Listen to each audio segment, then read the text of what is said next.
Well, folks, you just heard us talking to Colin Mochrie about the new revised, the updated, the CW version of Whose Line Is It Anyway? Now on their second season, got 24 new episodes. We'll get to keep that conversation going. Now we have Brad Sherwood on the phone with us. Brad, how are you doing? I am doing fine. It's got to be a great experience, and I personally dive right into the, what is it? Was it kind of like the band getting back together, or is it just kind of like the old hat you just kind of take off on, put it on the shelf, and then put it back on, and you jump right back in? Yeah, this show's like Frankenstein. It's hard to kill. It may go into remission for a while, but it always comes back. And yeah, it's kind of nice to see that the popularity still exists. There are a whole group of kids that grew up kind of watching us on YouTube in reruns and on ABC Family, and now it's nice that someone has decided to resurrect us. How many episodes did you get to participate in? I know Colin was talking about being on regularly with Ryan and Wayne, and how many were you able to be in? In the new version, or just over the years? Then we'll start with the new version. Well, I just did a taping this past season, out of which we'll probably get 3 or 4 episodes. Okay, all right. Yeah. But you've been doing this a long time. Do you even know how many you've been in over the years? I don't. I did so many in the American version, and I did 3 seasons of the British version as well. Yeah.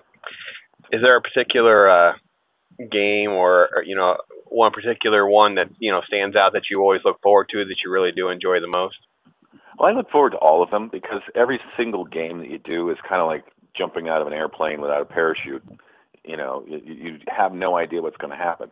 So there's the option for success and failure every single time. So really, it's only after the fact, when a game goes really well, that you're like, oh, that was fun. Because even a game that you look forward to can go horribly wrong. And a game that you don't even think you're particularly good at can turn into, something amazing. Obviously, because you've done so many of them and so many different games, is there one moment in particular that you've stood out, or maybe somebody, this is the moment that people always remind me of when I'm out in public or whatever?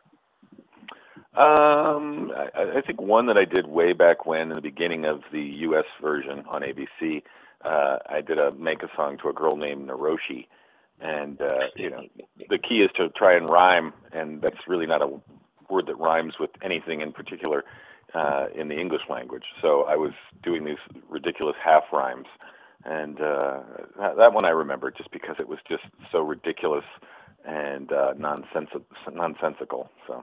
Yeah, that one's the kind of thing that might live on Twitter forever. I'm sure you still get people like, yeah, throw out another one. I mean, that's pretty. Yeah, it was. That one was mentioned in Time magazine way back when the show first premiered on ABC. They did a little review and they mentioned that particular song, and I thought, oh well, that's one way to get into Time magazine.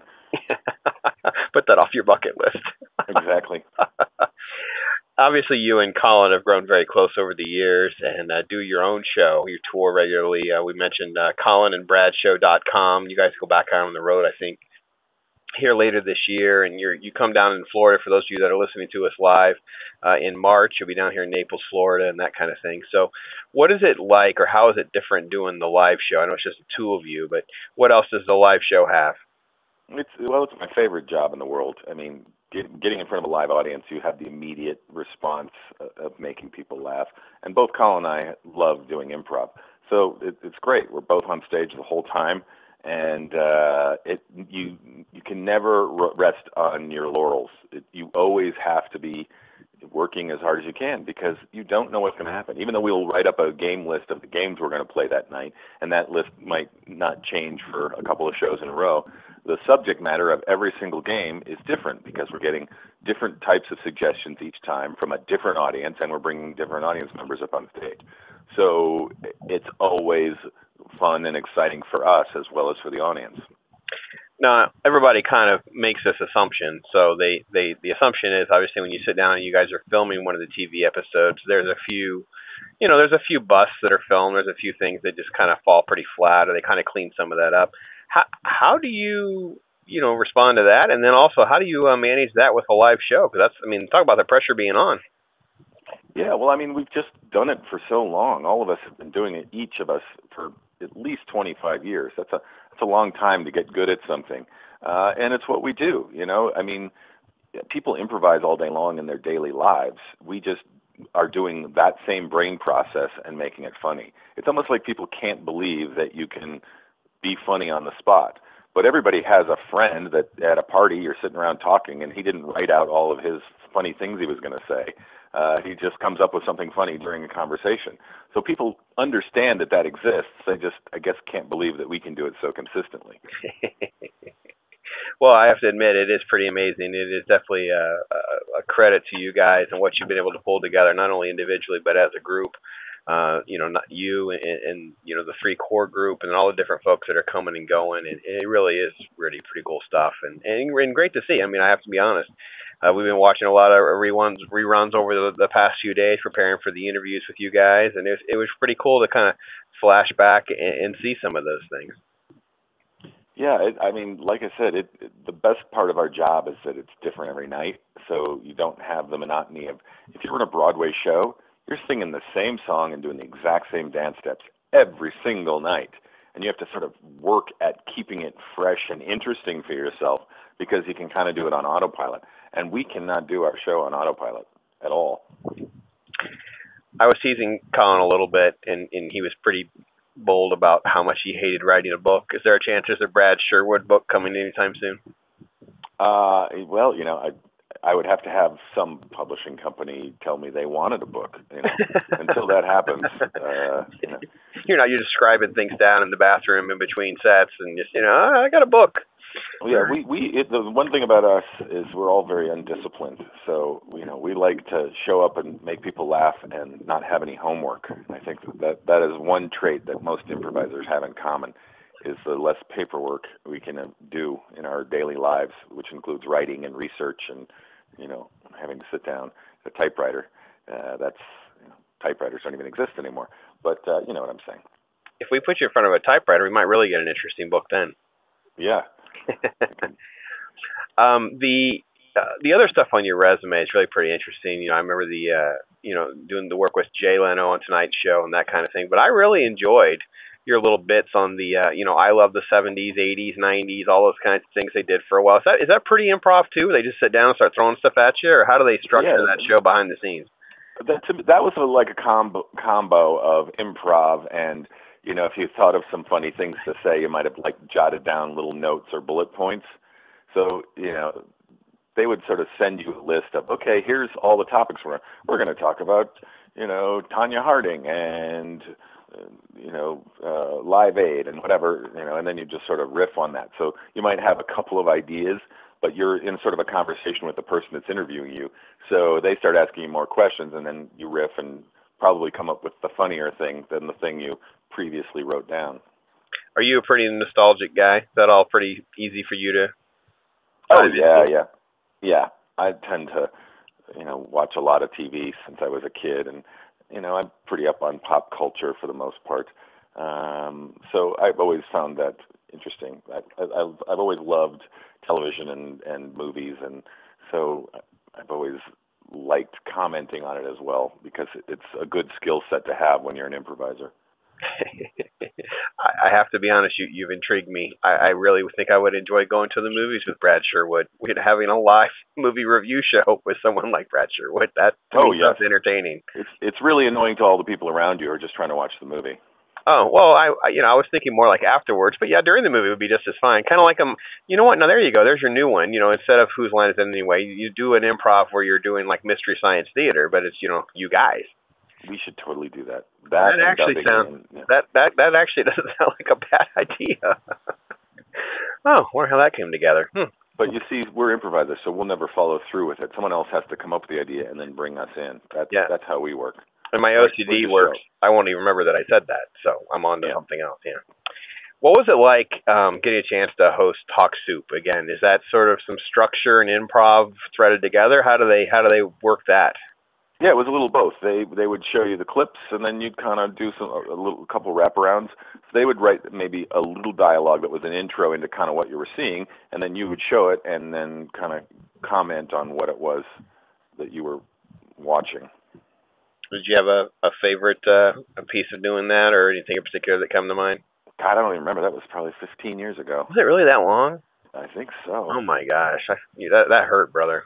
That hurt. I did not. I was thinking more like 5 to 8. You said 15. I'm like, oh, well, look, I had a little heart attack in this end of the phone. Oh my gosh. I know. I mean, if I think of when I started doing Whose Line, the British version, it's terrifying. Yeah, that's what Colin and I were saying too. You know, it's like, you know, you start to get like 20, 25 years, and you realize the date that corresponds to, and it's so painful to say out loud. Yeah, we're old. Yeah. Maybe not you, but we are. Well, I'm a little less old, but I'm weathered. Yeah. Well, you need a good moisturizer then. Maybe. So let's take a look at here. We've got CW Mondays and Fridays. Whose Line Is in Any Way is back. It's season 2, 24 new episodes. Brad can be caught in about 4 or so. We'll see. And it's pretty exciting stuff. Brad, are you doing all that? You do the social networking stuff? You making random thoughts and comments on Facebook and Twitter and all that? Oh yeah, I Twitter probably more than I Facebook. My wife keeps me up on what's going on Facebook, but I tend to tweet a lot. Not a lot, but I'll go through periods where I'll tweet funny things 10 times for one day, and then you don't see me for another week and a half.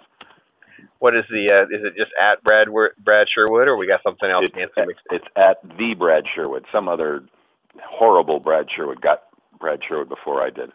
How does that even happen? How many Brad Sherwoods are fighting for the Twitter handle, man? That's not right.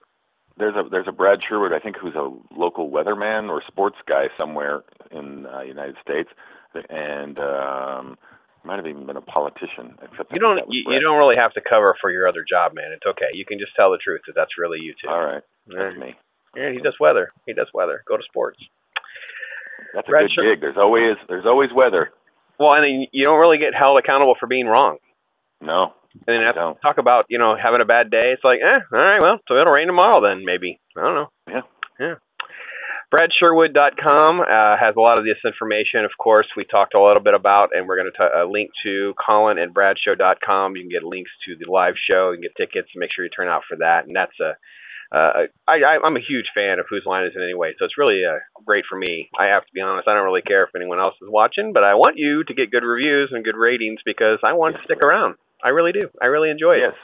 We like having a job, and we like having a job that helps us with our tour out on the road. That's fantastic, and that's what I'm excited about. And it is really just such a fun show. And so, you don't have a favorite one? I mean, I have to be honest. It took me forever last night. I was trying to find an updated. I'm going through YouTube like crazy. I'm going through the Hulu. I'm doing everything trying to find one with props I haven't seen. I'm gonna have to find some DVDs that just have just that. It's like 2 hours of just pure, category games, each by game or something. I don't know. They're gonna have to... A lot of people have made like best ofs of each one of us that you can find out there on YouTube. They've compiled clips of each guy on the show. But I think my favorite moment, it was a moment I wasn't even in. It is, of course, the Colin and Richard Simmons jet ski thing, which I just every time I see that, it makes me laugh so hard. So yeah, it's both disturbing and disturbingly funny all at the same time. Which is kind of a way to describe Colin. And the show. I mean, to be perfectly honest. The other one was when Ryan slams his face into the desk, breaks the light because he was Carol Channing, I believe, with his face that gets stuck on things. Yes. That was one of my favorites. Yeah, I like that one a lot. Only because there's this long pause of how hard did he just hit the desk. Yeah. Are we going to need stitches? Do we need to call a paramedic? Yeah. I don't think that was scripted, folks. Anyway, folks, it is at the CW Whose Line at the Brad Sherwood. You can check that out on Twitter. We'll make all these links available to you and get this out. And folks, check it out on the CW Mondays and Fridays, 8 p.m. Eastern Standard Time. And Brad, we'll have to keep in touch. Have to talk again about the tour once you guys are out on the road. I believe you guys start out on the road September or so. We got a couple during the summer, August, but I think it gets really busy again in September. We kind of have teachers' schedule. We take off in the summer, and then we're really busy during spring, fall, and winter. Well, at least you show up in Florida when it's not so hot. So in March is very pleasant. You can come down, and it's not such a bad gig. Yeah, so true. Sounds good. Thank you again for fitting us into your schedule there, my friend. Absolutely. Take care. My pleasure. Good talking to you, Brandon. All right, bye-bye.